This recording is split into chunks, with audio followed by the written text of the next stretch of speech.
Tuesday, Sweet Tooth, doing another product description. Today we're looking at Aldi's Supreme Chicken Creations. It's chicken and mushroom with thyme and white wine soup.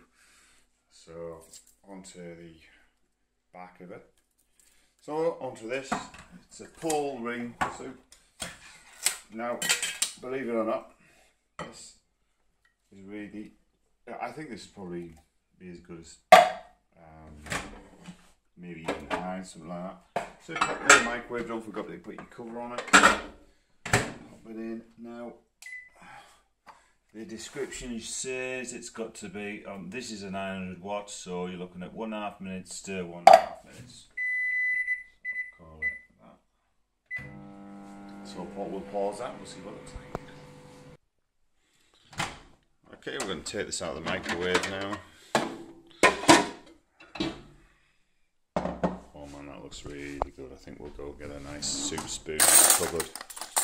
That should do it. Okay, let's have a taste of this. Nice tasting. Oh yeah. Oh, definitely. Just see that. Yeah, that definitely tastes gorgeous. Definitely good enough to rival Heinz. It's lots of chicken and thyme. You can tell the white wine as well in it. It's really nice. Definitely worth getting. Thanks very much for watching, guys. Right, I'm going now. If you like this sort of thing, why not subscribe to my channel? Always look forward to that. And we'll see you in the next one.